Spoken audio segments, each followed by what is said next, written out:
Imagine a king so powerful that his word was law, a monarch who commanded armies, rewrote religion, and reshaped the destiny of his nation.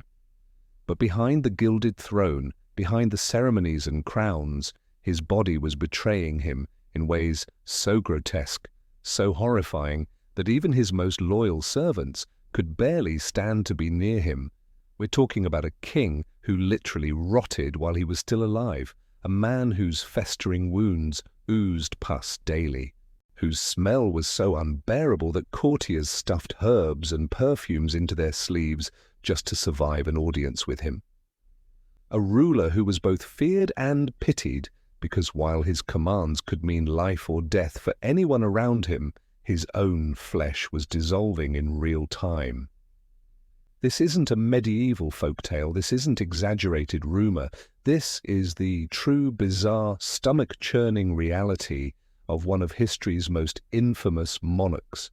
His story is not just about power and politics, it's about the horrifying reality of a body collapsing under the weight of disease, gluttony, and decay.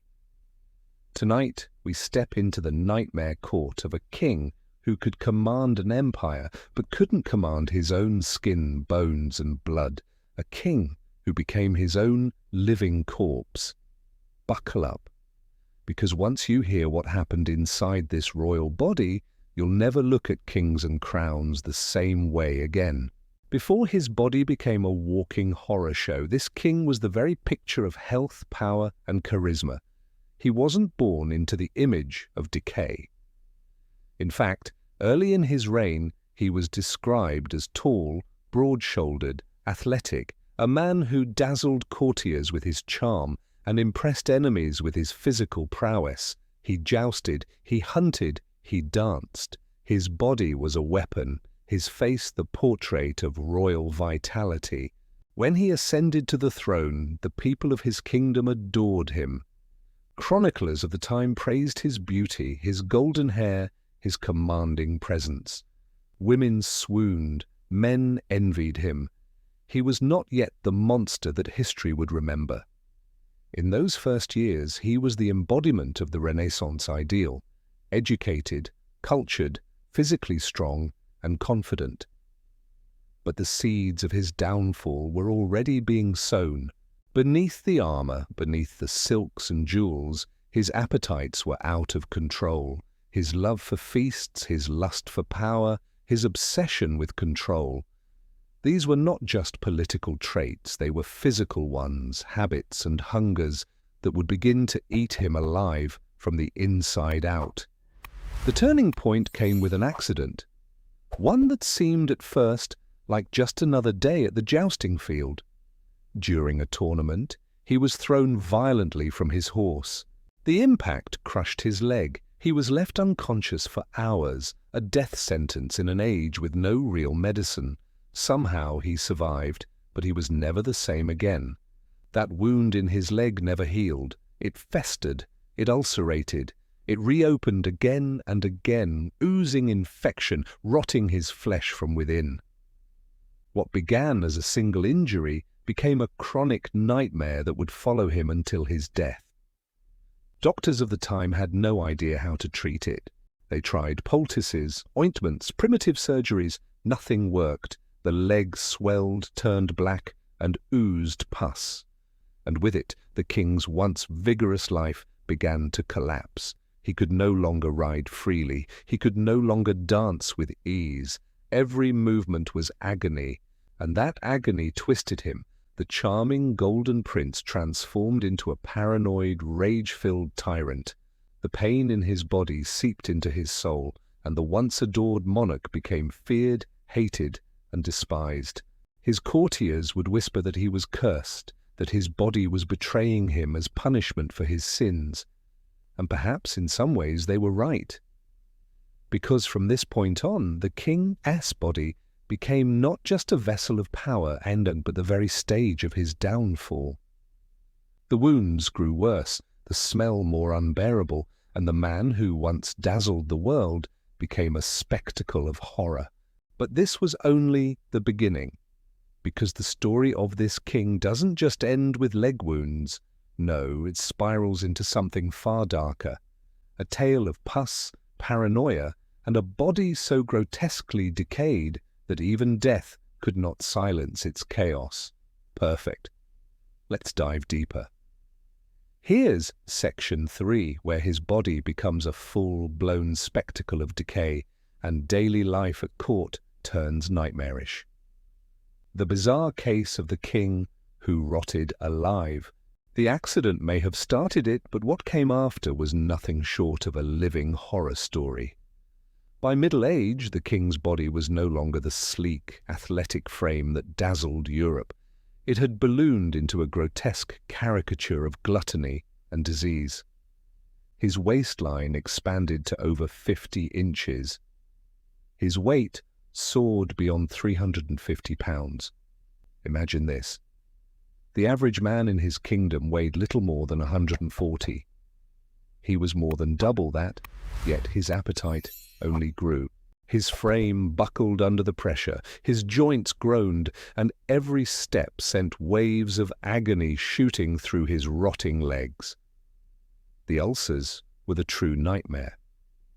These weren't scratches or blisters, they were cavernous wounds that split open, filled with pus, and refused to close. Doctors would attempt to lance them, releasing foul-smelling fluid that was so noxious courtiers swore they could smell it from several chambers away. The odor clung to him like a curse. It didn't matter how much perfume, incense, or herbs were scattered in the halls. Wherever the king went, the stench of death followed. Visitors tried to disguise their disgust by holding sweetened cloths to their faces, but everyone knew the monarch was rotting alive. And the worst job in the palace, dressing him. Servants dreaded being chosen for this grim duty. Layers of fine silks and velvets had to be carefully arranged over his swollen, infected flesh. The risk of brushing against an open wound and triggering another gush of pus was ever present. To make it fair, attendants reportedly drew straws to decide who would have to endure the ordeal. Imagine that. Serving the most powerful man in the land was considered punishment. But the decay wasn't just physical, it infected his very mind. Once known as clever and witty, he became short-tempered, paranoid, cruel. Every ache and ulcer fueled his suspicion that the world was plotting against him. And perhaps most tragically, those closest to him, his wives, his advisers, even his children, bore the brunt of his rage. Meals became his only true joy, but they only deepened the nightmare. He devoured whole animals, rivers of wine, mountains of sugar, and as he ate, his body continued its slow collapse. His bowels weakened, his bladder failed. By his final years, attendants had to carry special chairs lined with padding because the king could no longer control his own functions. Picture it. A monarch believed to be chosen by God seated on a throne of gold one day, then lifted into a padded commode the next while servants prayed they wouldn't be punished for gagging at the smell. His body had become a prison, a punishment, and a warning. Yet no one could escape it. The entire court lived in the shadow of his rot. But if you think that was the peak of horror, think again. Because what happened when this king finally died was worse. Much worse. By the final years of his reign, the king was no longer a man. He was a spectacle. His body had swelled to such grotesque proportions that he could hardly move without mechanical devices. A special chair fitted with pulleys had to be constructed just to lift him from bed. Attendants carried him through the palace like a grotesque idol of rotting flesh, leaving trails of soiled cloths to mop up the pus and blood that leaked from his wounds. Every day was agony. His legs, swollen and ulcerated, oozed constantly. His heart labored under the strain of obesity. His mind, once sharp, now spiraled into fits of rage and paranoia. He trusted no one. He suspected his own children of betrayal. He dreamed of assassins, saw conspiracies in shadows, and punished even imagined slights with death. But the truth? His greatest enemy was his own body. When death finally came, it was no peaceful slipping away. His body was so bloated, so filled with infection, that even in death it seemed determined to make a scene. His physicians and attendants, men who had spent their lives tending to medieval horrors, were nearly overwhelmed by the stench of his final hours. His flesh stretched taut like overfilled leather, skin shiny and pale, ready to burst. And burst it did. During the funeral procession, as his enormous coffin made its way from London to Windsor, the inevitable happened. Gases building inside his corpse swelled against the lead-lined casket until the coffin itself ruptured. Exploded. Rotten royal flesh and fluid spilled inside the hearse. The smell was said to be so overwhelming that the procession had to halt. Servants scrambled with buckets and rags to clean what they could, but the damage was done. Witnesses swore that dogs lapped up the foul remains that had leaked onto the road. Think about that.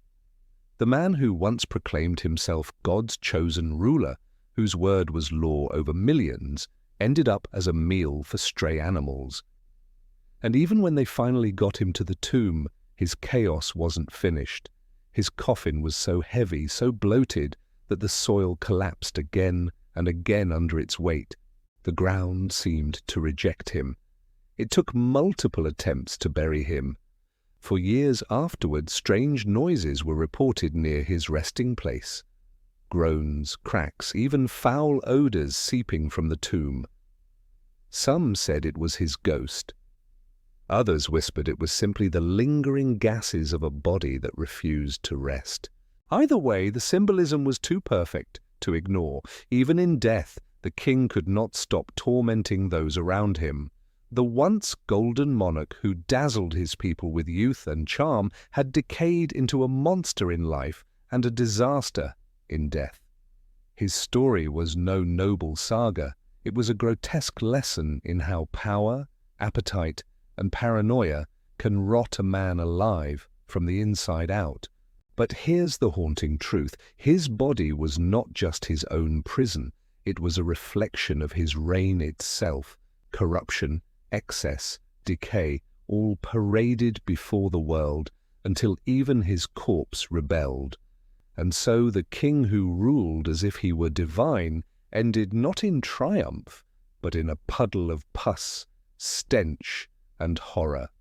And so we return to the question, how can a man once adored as the very image of power, tall, handsome, magnetic, end up as a bloated corpse that burst open in its own coffin? The answer is as old as history itself. Power without restraint always decays. Desire without limit always consumes. And flesh, no matter how royal, always rots. The king's downfall was not sudden. It was a slow corrosion, a creeping indulgence that first gnawed at his body, then at his mind, and finally at his soul. He could conquer wives, nobles, even nations, but he could not conquer himself. And so the throne that once elevated him became a stage for his ruin. There's a strange poetry in the way it ended. His life was excess. His death, excess. His reign fractured kingdoms, and his corpse fractured the very box meant to contain it. He lived too large, and even in death he refused to fit. And perhaps that is the ultimate warning. No crown, no wealth, no divine title spares us from the laws of flesh. The same body that once carried us with pride can betray us, humiliate us, expose us. Beneath the robes, beneath the gold, we are all just fragile, leaking creatures pretending to be gods. The king's body told a story his words never could. It revealed the truth that every tyrant, every conqueror, every ruler tries to silence, that no man, no matter how mighty, can escape decay. and maybe that's why his tale lingers. Grotesque, unforgettable, reeking across centuries, because in his ruin we see the destiny of all who mistake power for immortality. In the end, his empire of flesh crumbled. His legacy is not glory, but rot. A king who lived like a god and died like a carcass.